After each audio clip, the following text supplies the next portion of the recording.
നിങ്ങളുടെ ഇഷ്ട പരമ്പരകൾ എക്സ്ക്ലൂസീവായി സൺ നെക്സ്റ്റ് ആപ്പിലൂടെ തികച്ചും ഫ്രീ ആയി ഇപ്പോഴേ ആപ്പ് ഡൗൺലോഡ് ചെയ്യൂ. മോൾക്ക് ബുദ്ധിമുട്ടായല്ലേ? പിന്നെ വലിയ ബുദ്ധിമുട്ടായി. എന്നാലും സാരമില്ല, ഞാനങ്ങ് സഹിച്ചു.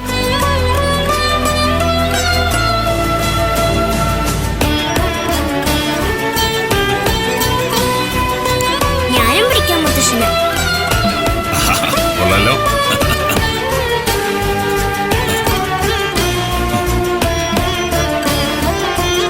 ഞാനൊരു കാര്യം ചോദിക്കണമെന്ന് ഒരുപാട് തവണ വിചാരിച്ചതാ. പക്ഷെ പിന്നീടത് വേണ്ടെന്ന് വെച്ചു. ചോദിക്കുന്നോണ്ട് സാറിനെന്തെങ്കിലും വിഷമം ഉണ്ടായാലോ എന്ന് വിചാരിച്ചു. എനിക്ക് എന്ത് വിഷമം? സാധാരണ ഒരാളൊരു കാര്യം ചോദിച്ചാൽ അതിന് മറുപടി പറയണമല്ലോ. എങ്കിൽ ചോദിക്കാം. ശരിക്കും സാറിനെന്താ പറ്റിയത്? ഇവിടെ ആരും അതിനെക്കുറിച്ചൊന്നും പറഞ്ഞു കേട്ടില്ല.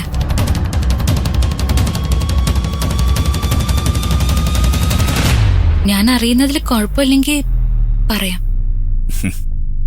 എന്തു കുഴപ്പം? ഇത് ഒരു ആക്സിഡന്റ് പറ്റിയത്. അതിന്റെ ട്രീറ്റ്മെന്റിലാണ് ഇപ്പോഴും. ആക്സിഡന്റോ? എന്ത് ആക്സിഡന്റ്?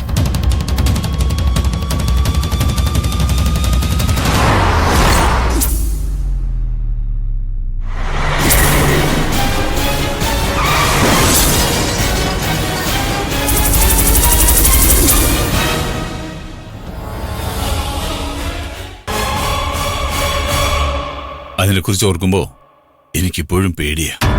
ഇടിച്ചിട്ട് പോയ ആ വാഹനം കണ്ടെത്തിയില്ലേ? ഇല്ല, ഇതുവരെ കണ്ടെത്താൻ പറ്റിയില്ല. പോലീസ് ഒന്നും അന്വേഷിച്ചില്ലേ? അന്വേഷണമൊക്കെ നടന്നു. പക്ഷേ ഒരു തെളിവും കണ്ടുപിടിക്കാൻ അവർക്ക് പറ്റിയില്ല. അപകടം നടന്ന ഭാഗത്തൊന്നും അന്ന് CCTV ക്യാമറ ഉണ്ടായിരുന്നില്ല. ഇപ്പോഴും അന്വേഷണം നടക്കുന്നുണ്ടെന്നൊക്കെ പറയുന്നത്. ആർക്കറിയാം? നമ്മുടെ പോലീസിന്റെ കാര്യമല്ലേ. അവിടെ ഇപ്പോ ദൃക്സാക്ഷികൾ ആരും ഉണ്ടായിരുന്നില്ലേ? വണ്ടി നമ്പറും കിട്ടിയില്ലേ? കിട്ടിയിരുന്നു. അന്വേഷിച്ചപ്പോ അതൊരു ഫേക്ക് നമ്പറാണ് കണ്ടെത്തിയത്. അത് മറ്റേതോ വണ്ടിയുടെ നമ്പറായിരുന്നു അത്രേ. അപ്പോ ആരെങ്കിലും മനഃപൂർവ്വം ഇടിച്ചതാ? ആർക്കാ ഡോക്ടറോട് അത്രയ്ക്കും വൈരാഗ്യം? എന്റെ അറിവിൽ എനിക്ക് അങ്ങനെ ആരും ശത്രുക്കളായിട്ടില്ല. ഇനിയും ഞാൻ അറിയാതെ ആരെങ്കിലും ഉണ്ടോന്നും എനിക്കറിയില്ല.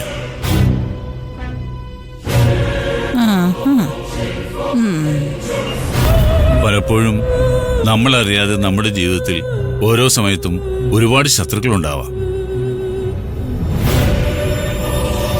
അസൂയ കൊണ്ടാവാം, അല്ലെങ്കിൽ വ്യക്തിപരമായ മറ്റെന്തെങ്കിലും കാരണങ്ങൾ കൊണ്ടോ ആവാം.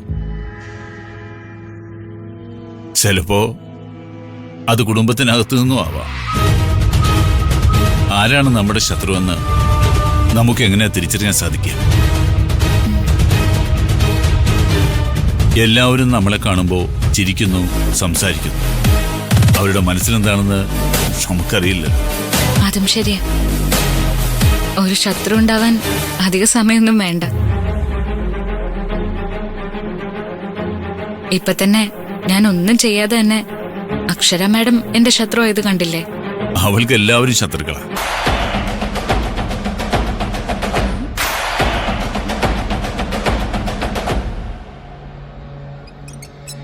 ഏട്ടൻ എന്തിനിങ്ങനെ എഴുന്നേറ്റ് നടക്കുന്നത്?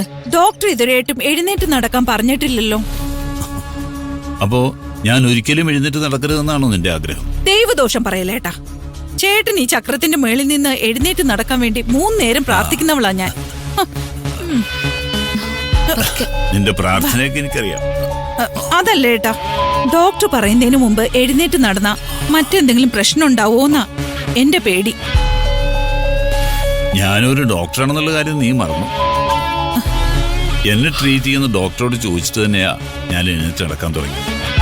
അതുകൊണ്ട് അക്കാര്യം ഓർത്തിട്ട് നീ ഒരുപാടങ്ങ് വിഷമിക്കൊന്നും വേണ്ട. ഇപ്പോഴാ സമാധാനായത്. നിന്റെ സംശയമൊക്കെ മാറിയെങ്കിൽ നീ പോയിട്ട് എനിക്കൊരു നല്ല കാപ്പി ഉണ്ടാക്കി. എനിക്ക് മാത്രം പോരാ, ദേവിക്കും വേണം. മോൾക്ക് വേണോ? എനിക്ക് ജ്യൂസും. മോൾക്കൊരു ജ്യൂസും. ഞാൻ ജോലിക്കാരോട് പറയാം. ഏയ് അത് വേണ്ട. എനിക്ക് വേണ്ടത് നിന്റെ കൈ കൊണ്ടിട്ട കാപ്പിയാണ്. ജോലിക്കാരൊന്നും ഇട്ടാ കാപ്പി അങ്ങോട്ട് ശരിയാവില്ല. നീ എനിക്കൊരു കാപ്പി ഇട്ട് തരുന്നതിന്റെ സന്തോഷം അവരുണ്ടാക്കിയുണ്ടാവൂ. അതുകൊണ്ട് നിന്റെ കൈ കൊണ്ടിട്ട കാപ്പി തന്നെ മതി. ആഹാ, പോയില്ലേ? ചെല്ലേ, വേഗം ചെല്ലേ. കൊണ്ടുവരേട്ടാ.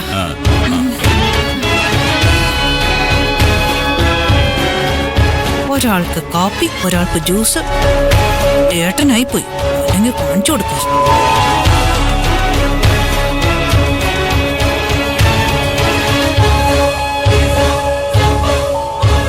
പാവത്തിന് പണി കൊടുത്തതല്ലേ? പാവോ, അവളെ മോൾക്ക് അറിയാഞ്ഞിട്ടാ. അതെ, നമ്മൾ എന്താ പറയുന്നതെന്ന് ന്യൂസ് പിടിക്കാൻ വേണ്ടി വന്നതാ. എന്നിട്ട് വേണമല്ലോ അത് അക്ഷരയുടെ ചെവിയിൽ എത്തിച്ചു കൊടുക്കാൻ. എനിക്ക് കാപ്പി ഉണ്ടാക്കി തരുന്നതല്ല അവൾക്ക് സങ്കടം. മോൾക്ക് കൂടി കാപ്പി ഉണ്ടാക്കി കൊണ്ടുവരണമല്ലോ എന്നോർക്കുമ്പോഴായിരിക്കും. സാർ, എനിക്കും കൂടി കാപ്പി കൊണ്ടുവരാൻ പറഞ്ഞപ്പോഴേ എനിക്ക് മനസ്സിലായി അത് അപ്പച്ചിക്കുള്ള പണിയായിരിക്കുന്നു. പെങ്ങളാന്ന് പറഞ്ഞിട്ട് കാര്യമൊന്നുമില്ല. അവളെ വിശ്വസിക്കാൻ കൊള്ളില്ല. എന്തെങ്കിലും ലാഭം കാണാതെ അവളൊന്നും ചെയ്യില്ല. ഇപ്പോ ഇവിടെ വന്ന് ഇങ്ങനെ സ്ഥിരമായി നിൽക്കുന്നതിന് പിന്നിലും എന്തോ ഒരു ലക്ഷ്യമുണ്ട്. അതൊക്കെ സാറിന്റെ വെറും തോന്നല. എന്തായാലും കൂടെ പിറന്ന ആളല്ലേ. അപ്പച്ചയ്ക്ക് സാറിനോട് വലിയ സ്നേഹ. അവൾക്ക് സ്നേഹം പണത്തിനോട് മാത്രമാ. ഇതൊക്കെ അറിയാമായിരുന്നിട്ടും ഞാൻ അവളെ സഹിക്കുന്നത് മറ്റൊരു കാരണം ഉള്ളതുകൊണ്ടാ. അതെന്താ? ഞാൻ അവളോടൊരു തെറ്റ് ചെയ്തിട്ടുണ്ട്. ഒക്കെ പഴയ കഥകളാ. പക്ഷേ അവൾ അതിന്റെ വിഷമമൊന്നും ഇപ്പൊ കാണിക്കുന്നില്ല. എന്നാലും എന്റെ മനസ്സിൽ അതിപ്പോഴും ബാക്കിയാ. അവൾക്ക് വേണ്ടിയും എന്തെങ്കിലും ചെയ്യണം. സാറിന്റെ അനിയത്തിയല്ലേ, ഒന്ന് തുറന്ന് സംസാരിച്ചാ എല്ലാ പ്രശ്നവും അങ്ങ് തീർന്നോളും. വരട്ടെ, എല്ലാത്തിനും ഒരു സമയം ഉണ്ടാവും മോളെ. എന്നാ പിന്നെ നമുക്ക് കുറച്ചുകൂടി നടന്നു നോക്കിയാലോ? നോക്കാം. വാ.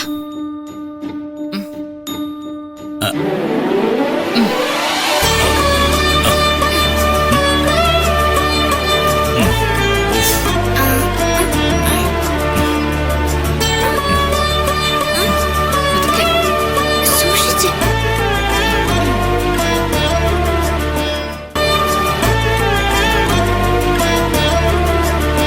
പിന്നെ ഒരു വർഷത്തെ ശമ്പളം ഞാൻ അഡ്വാൻസ് ആയിട്ട് തന്നു എന്ന് കരുതി പണത്തിന് എന്തെങ്കിലും അത്യാവശ്യം ഉണ്ടെങ്കിൽ മോൾ ചോദിക്കാൻ മടിക്കണ്ട.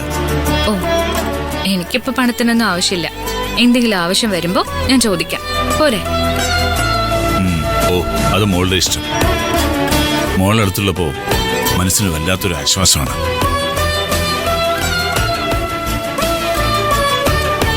ഈ ജന്മം എനിക്ക് നിന്നെ മോളായി കിട്ടിയില്ലല്ലോ.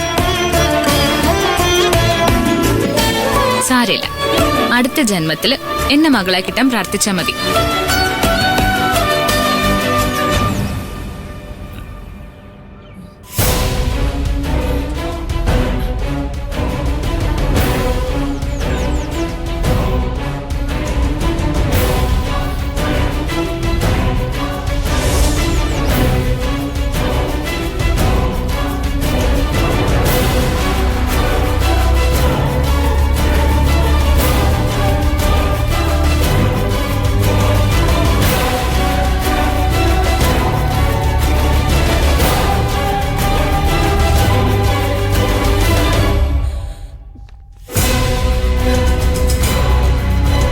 മാഡം, എന്താ ആ 302 പേഷ്യന്റിന് ഡിസ്കൗണ്ട് കൊടുക്കുന്ന കാര്യം മാഡം നേരത്തെ സമ്മതിച്ചായിരുന്നു. ആര് സമ്മതിച്ചു? ആർക്കും ഒരു ഡിസ്കൗണ്ടും ഇല്ല. മാഡം, നമ്മൾ വാക്ക് കൊടുത്തതാ. എന്നാ നീ നിന്റെ വീട്ടിൽ നിന്ന് കൊണ്ടേ കൊടുക്ക.